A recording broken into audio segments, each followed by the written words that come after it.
Hello నమస్తే. Election commission పైన నాకు చాలా అనుమానాలు ఉన్నాయి. ఎలక్షన్ కమిషన్ వ్యవహార శైలి పైన నాకు చాలా అభ్యంతరాలు ఉన్నాయి. కంటిన్యూస్గా జర్నలిస్ట్ వైఎన్ఆర్ ఛానల్ ద్వారా ఎలక్షన్ కమిషన్ చేస్తున్న తప్పుల్ని మీ దృష్టికి తీసుకొచ్చే ప్రయత్నం ఎందుకు చేస్తున్నానంటే, ఓ పార్టీ కోసమో, పార్టీల ప్రయోజనాల కోసమో, లేకపోతే ఇంకేదైనా కోసం కాదు, ప్రజాస్వామ్యం కోసం. ఈ నేపథ్యంలోనే కొన్ని ప్రశ్నలు మీ ముందు ఉంచదలుచుకున్న ఎలక్షన్ కమిషన్ని, భారతీయ జనతా పార్టీని అడగదలుచుకున్నా. ఇంతకుముందు చాలా వీడియోస్లో చెప్పిన అంశాలే ఈ సందర్భంలో ఎలక్షన్ కమిషన్కి సంబంధించి చర్చ దేశవ్యాప్తంగా జరుగుతున్న నేపథ్యంలో మరోసారి వాటిని మీ ముందు ఉంచదలుచుకున్నా. ఎలక్షన్ కమిషన్ రాహుల్ గాంధీ చేస్తున్న ఆరోపణలకు సంబంధించి ప్రాపర్గా ఇప్పటివరకు రెస్పాండ్ అవ్వలేదు. రాహుల్ గాంధీ పైన చర్యలు తీసుకుంటాం, కేసులు పెడతాం, నోటీసులు ఇస్తామని మాట్లాడుతోంది తప్ప రాహుల్ గాంధీ రేజ్ చేసిన ప్రశ్నలకు ఆన్సర్ చేయలేదు. సరే, రాహుల్ గాంధీ తాజాగా రేజ్ చేసిన ప్రశ్న బెంగళూరు సెంట్రల్ పార్లమెంట్ నియోజకవర్గం, మహదేవ్పుర అసెంబ్లీ నియోజకవర్గం, అక్కడ 1,00,000 ఓట్లు అడిషనల్గా జాయిన్ అవ్వడం, ఆ నియోజకవర్గంలో 1,00,000 ఓట్లు భారతీయ జనతా పార్టీకి మెజార్టీ రావడం, ఆ 1,00,000 ఓట్లు ఉన్న నియోజకవర్గంలో 0 నంబర్తో ఉన్న ఇంటి పేరుతో వందల వేల ఓట్లు ఉండడం. సో ఒకే బెడ్రూమ్ ఉన్న ఇంట్లో 200 మంది, 300 మంది ఓటు హక్కు నమోదు చేసుకొని ఉండడం, ఒకే వ్యక్తికి 4 నుంచి 5 ఓట్లు అదే నియోజకవర్గంలో ఉండడం, ఇలా రకరకాల ఇష్యూస్ని ఆయన రేజ్ చేశారు. ఏ ఒక్కదానికి ఎలక్షన్ కమిషన్ ఆన్సర్ చెప్పాల. ఇవి రాహుల్ గాంధీ చేసిన ఆరోపణలుగానే చూద్దాం. రాహుల్ గాంధీ చేసిన ప్రతి ఆరోపణ కూడా ఎలక్షన్ కమిషన్ ప్రింటెడ్గా ఇచ్చిన డేటాని బేస్ చేసుకొని వచ్చిన ఆరోపణే. స్టిల్ రాహుల్ గాంధీ చేసిన ఆరోపణలను పక్కన పెట్టేద్దాం. ఎలక్షన్ కమిషన్ ఆన్సర్ చేయాల్సిన అంశం ఏంటంటే, మహారాష్ట్ర ఎన్నికల సందర్భంగా, మహారాష్ట్ర అసెంబ్లీ ఎన్నికల సందర్భంగా, ఆ మాటకు వస్తే 2024 సార్వత్రిక ఎన్నికల సందర్భంగా దేశవ్యాప్తంగా అనేక పార్లమెంటు నియోజకవర్గాలలో పోలైన ఓట్ల కంటే కౌంట్ అయిన ఓట్లు చాలా ఎక్కువగా ఉన్నాయనేది జర్నలిస్ట్ వైఎన్ఆర్ అనేవాడు చేస్తున్న అలిగేషన్ కాదు, ఎలక్షన్ కమిషన్ వెబ్సైట్ చెప్తోంది. ఎలక్షన్ కమిషన్ వెబ్సైట్లో పోలింగ్ ముగిసిన తర్వాత ఎన్ని ఓట్లు పోలయ్యాయని మీరు చెప్పారో, కౌంటింగ్ సమయానికి దానికంటే ఎక్కువ ఓట్లు కనపడుతున్నాయి, మీరే అదే విషయాన్ని ఎలక్షన్ కమిషన్ వెబ్సైట్లోనే పెట్టారు.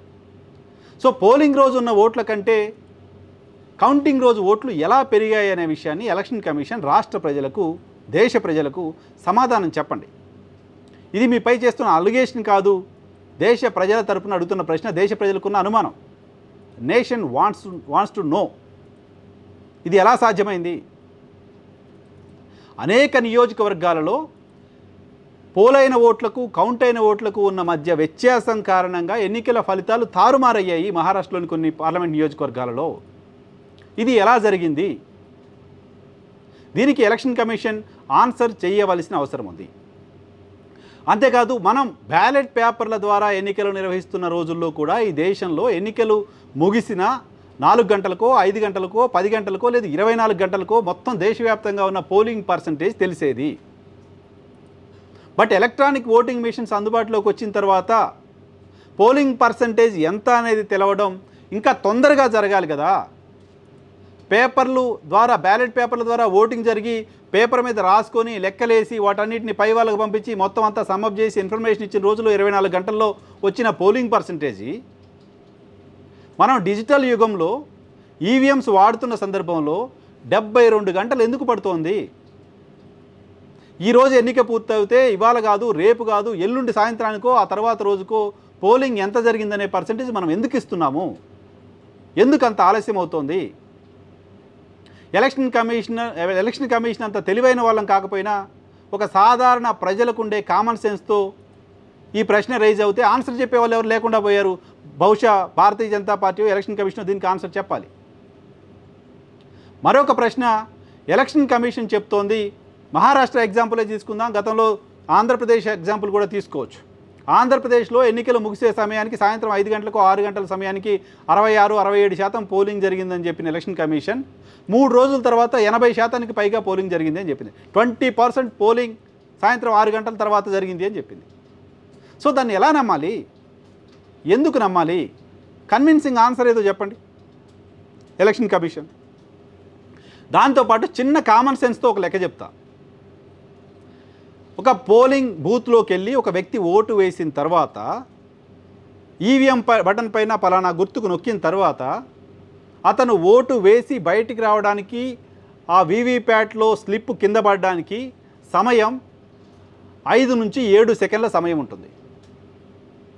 సో అంటే ఒక నిమిషానికి ఒక పోలింగ్ బూత్లో 8 నుంచి 10 మంది ఓట్లు వేయడానికి సంబంధించిన అవకాశం ఉంది మ్యాక్సిమం. అంతకంటే తక్కువే ఉంటుంది. ఎందుకంటే ఆ బూత్ దాకా వచ్చి వాళ్ళు ఓటేసి అంత షార్ప్గా 7 సెకండ్స్లో బయటకు పోయే పరిస్థితి ఉండదు. మ్యాక్సిమం వేస్తున్నాం. ఒక నిమిషానికి 8 నుంచి 10 మంది ఓట్లు వేసే పరిస్థితి ఉంటే ఒక గంటకి 480 నుంచి 600 మంది మాత్రమే ఓట్లు వేసే పరిస్థితి ఉంటుంది. అలాంటిది ఎన్నికల టైం ముగిసిన తర్వాత క్యూ లైన్లో ఉన్న వాళ్ళే 20% ఓటర్లు ఉన్నారా? 18% ఓటర్లు ఉన్నారా? 18%, 20% ఓటర్లు 6 గంటల తర్వాత క్యూ లైన్లో నిలబడి ఓట్లేశారా? ఎన్ని వేల గంటలు కావాలి దానికి? ఎన్ని వేల మంది క్యూలో ఉన్నారా? అన్ని వేల మంది క్యూలో ఉండే పరిస్థితి ఉంటుందా? ఉంటే వాళ్ళ వీడియోస్ ఏదో బయట పెట్టండి. 6 గంటల తర్వాత ఈ బూత్లో ఇన్ని వేల మంది ఓట్లేశారు, ఇన్ని వందల మంది ఓట్లేశారు, ఇదిగో వీడియో ఆధారాలను బయట పెట్టండి. మీ నిష్పక్షపాత వైఖరిని బయట ప్రపంచానికి చెప్పండి. దాన్ని ఎందుకు దాచేస్తున్నారు? ఎలక్షన్ కమిషన్ ఈ ప్రశ్నలకి మౌలికమైన ప్రశ్నలు, మహారాష్ట్ర ఎలక్షన్ సందర్భంగా ఫేస్ చేసిన ప్రశ్నలు, వీటికి ఆన్సర్ చెప్పాల్సిన అవసరం ఉంది. ఇంతేకాకుండా మహారాష్ట్ర ఎన్నికల సందర్భంగా కేవలం 82 నియోజకవర్గాల్లో మాత్రమే 82 అసెంబ్లీ నియోజకవర్గాల్లో మాత్రమే ఈ పోలింగ్ పర్సంటేజ్ చాలా అనూహ్యంగా పెరిగింది.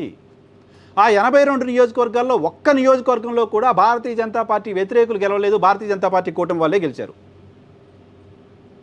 ఏ 82 నియోజకవర్గాల్లో అయితే అనూహ్యంగా పోలింగ్ పర్సంటేజ్ విపరీతంగా పెరిగిందో ఆ నియోజకవర్గాలన్నీ భారతీయ జనతా పార్టీ నేతృత్వంలోని కూటమే గెలిచింది. ఈ అద్భుతం ఎలా జరిగిందో కూడా ఎలక్షన్ కమిషన్ దేశ ప్రజలకు చెప్పాలి. ఇది అలిగేషన్స్ కాదు, ఆన్ రికార్డు ఉన్న మాటలే చెప్తున్నా. దీంతోపాటు భారతీయ జనతా పార్టీ ఆన్సర్ చేయాల్సిన అంశం, గతంలో టిఎన్ శేషన్ ఎలక్షన్ కమిషనర్గా ఉన్న సమయంలో దేశంలో ఎలక్షన్ కమిషన్ అని ఒకటి ఉంది, దానికి చాలా పవర్స్ ఉన్నాయి అని దేశానికి తెలిసింది, ప్రపంచానికి తెలిసింది. ప్రధానంగా టిఎన్ శేషన్ సంస్కరణల గురించి ఇప్పటికీ మాట్లాడుకుంటున్నాం. టిఎన్ శేషన్ని 3 దశాబ్దాల తర్వాత కూడా ఇప్పటికీ గుర్తు చేసుకుంటున్నాం. టిఎన్ శేషన్ అంత పవర్ఫుల్గా ఎలక్షన్ కమిషనర్గా వ్యవహరించిన తర్వాత వచ్చిన కాంగ్రెస్ సర్కారు కావచ్చు, భారతీయ జనతా పార్టీ సర్కారులు కావచ్చు, ఒక్కడే ఉన్న కమిషనర్ని 3గా చేశారు, ఇంకో 2ని యాడ్ చేశారు ఆయన పవర్స్ తగ్గించడం కోసం. ఒక్కరే ఉంటే వాళ్ళు ఏం చెప్తే అది నడుస్తుంది, 3 ఉంటే మన వాళ్ళు 1-2 పెట్టుకోవచ్చు, మనకు కాస్త ఫ్లెక్సిబిలిటీ ఉంటుందని ప్రభుత్వాలు ఆలోచించి 3 చేశాయి. ప్రభుత్వాలు ఎందుకైనా చేసి ఉండొచ్చు, కారణం ఏమైనా చెప్పుండొచ్చు, బట్ దేశ ప్రజలకు అర్థమవుతుంది అదే. బీజేపీ వచ్చిన తర్వాత చేసింది. బీజేపీ నేను అడుగుతున్న ప్రశ్న ఏంటంటే, ఎన్నికల కమిషనర్ల నియామకానికి సంబంధించి ఉన్న ప్యానల్ని ఎందుకు మార్చాం సార్? సుప్రీంకోర్టు ప్రధాన న్యాయమూర్తికి ఏమన్నా వ్యక్తిగత రాజకీయ ప్రయోజనాలు ఉన్నాయా? సుప్రీంకోర్టు ప్రధాన న్యాయమూర్తి ఎందుకు ఎన్నికల కమిషనర్ల నియామక ప్రక్రియలో మెంబర్గా ఉండకూడదు? స్వాతంత్రం వచ్చిన తర్వాత 7 దశాబ్దాలుగా కంటిన్యూ అయిన సుప్రీంకోర్టు ప్రధాన న్యాయమూర్తి, ఆ ప్యానల్లో ఉండే వ్యక్తి బీజేపీకి ఎందుకు అంటరాని వాడయ్యాడు? బీజేపీకి ఎందుకు పనికిమాలిన వాడయ్యాడు? కాస్త కామన్ సెన్స్ కదా. ప్రతిపక్ష నేత, ప్రధానమంత్రి, సుప్రీంకోర్టు ప్రధాన న్యాయమూర్తి 3 ఉన్నప్పుడు ఎలక్షన్ కమిషనర్ ఎంపిక ప్రక్రియ ఎలా ఉంటుంది? భారతీయ జనతా పార్టీ ప్రధానమంత్రి, భారతీయ జనతా పార్టీకి సంబంధించిన కేంద్ర మంత్రి, దాంట్లో ఒక ప్రతిపక్ష నేత ఉన్నప్పుడు నియామకం ఎలా ఉంటుంది? ఇద్దరు ప్రభుత్వానికి సంబంధించిన వాళ్ళే ఉంటే వాళ్ళు ఎవరు అనుకుంటే వాళ్ళే అవుతారు కదా కమిషనరు.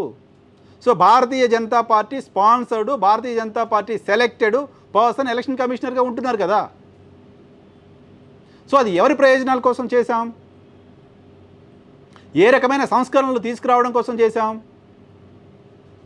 ఏ రకంగా నిష్పక్షపాతంగా ఉండే ఎలక్షన్ కమిషనర్ని నియమించడం కోసం చేశాం? అసలు ఎందుకు మనం సుప్రీంకోర్టు ప్రధాన న్యాయమూర్తిని తప్పించాం? కన్విన్సింగ్గా ఉండే ఒక ఆన్సర్ చెప్పండి. కన్విన్సింగ్గా ఉండే ఒకే ఒక ఆన్సర్ చెప్పండి. ఎందుకు ఆన్సర్ చెప్పలేకపోతున్నారు? పైగా ఓ రాజకీయ పార్టీగా కాంగ్రెస్ పార్టీయో కొన్ని ప్రాంతీయ పార్టీలో ఎలక్షన్ కమిషనర్ వ్యవహార శైలిపైన అభ్యంతరాలు వ్యక్తం చేస్తుంటే మా పార్టీ నాయకుడిని తిడతారా అని ఆ పార్టీకి సంబంధించిన మిగతా నాయకత్వం అంతా ఎలా అయితే ముందుకొచ్చి ఆరోపణలు చేస్తారో అలా ఎలక్షన్ కమిషన్ గురించి, ఎలక్షన్ కమిషన్ వ్యవహార శైలి గురించి పార్టీలు మాట్లాడుతుంటే భారతీయ జనతా పార్టీ ఎందుకు ఓన్ చేసుకుని ఎలక్షన్ కమిషన్ని ఓన్ చేసుకుంటుంది? ఎలక్షన్ కమిషన్ని పైన వచ్చిన విమర్శల్ని మీరు తిప్పికొడుతున్నారు. మీకేంటి సంబంధం? ఓ పార్టీ ఈసీ పైన అలిగేషన్ చేస్తోంది, ఈసీ ఆన్సర్ చెప్పుకుంటుంది, ఈసీ వివరణ ఇచ్చుకుంటుంది. భారతీయ జనతా పార్టీకి ఏం సంబంధం? భారతీయ జనతా పార్టీ ఎందుకు వచ్చి ఈసీని వెనకేసుకొస్తోంది? ఈసీని ప్రొటెక్ట్ చేసే ప్రయత్నం ఎందుకు చేస్తోంది? సో అంటే మీ ప్రయోజనాలు ఏమున్నాయి? మీ పార్టీ నాయకుల్ని కాపాడుతున్న తరహాలో ఈసీని కాపాడాలనే ఆలోచన మీకు ఎందుకు వస్తుంది?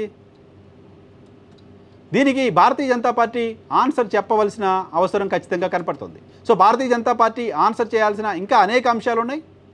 పైగా ఎలక్షన్ కమిషన్ కూడా పోలింగ్ రోజు ఉన్న డిజిటల్ డేటాని, సీసీ కెమెరాలకు సంబంధించిన ఫుటేజ్ని మేము ఎవరికి ఇవ్వం, కాల్ చేస్తాం, కనపడకుండా చేస్తాం అని మాట్లాడుతుంది. సో మీరు ఆ డేటా తీసుకున్నదేంటి? ఆ డేటా బయటికి ఇవ్వడం అనేది వ్యక్తిగత భద్రతకు హాని కలిగించేది ఎలా అవుతుంది? ఒక వ్యక్తి పోలింగ్ బూత్ లోపలికి వెళ్ళి వేసేది మాత్రమే రహస్య ఓటు. పోలింగ్ బూత్లో ఓటు ఎవరికి వేస్తున్నారో తెలియద్దు, దాన్ని ఎవరు షూట్ చేయదు. మీరు కూడా షూట్ చేయట్లేదు ఎలక్షన్ కమిషన్. మీరు షూట్ చేస్తోంది బూత్లో జరుగుతున్న ప్రక్రియను మాత్రమే, రహస్య ఓటేసే విధానాన్ని కాదు. సో దాన్ని బయటపెట్టడానికి ఏంటి? దాన్ని బయటికి ఇవ్వడానికి ఏంటి? 1953 నాటి చట్టాన్ని సవరించి మరీ దాన్ని మేము ఇవ్వమని ఇప్పుడు మీరు చెప్తున్నారంటే మీ పైన అనుమానాలు ఎందుకు రాకూడదు? మిమ్మల్ని ఎందుకు అనుమానించకూడదు? So Bharatiya Janata party, election commission ఈ ప్రశ్నలకు ఆన్సర్ చేయాల్సిన అవసరం ఉంది. ఈ ప్రశ్నల్ని మొత్తం దేశమంతా ఇటు బీజేపీని అటు ఈసీని అడగాల్సిన అవసరం ఖచ్చితంగా కనపడుతోంది.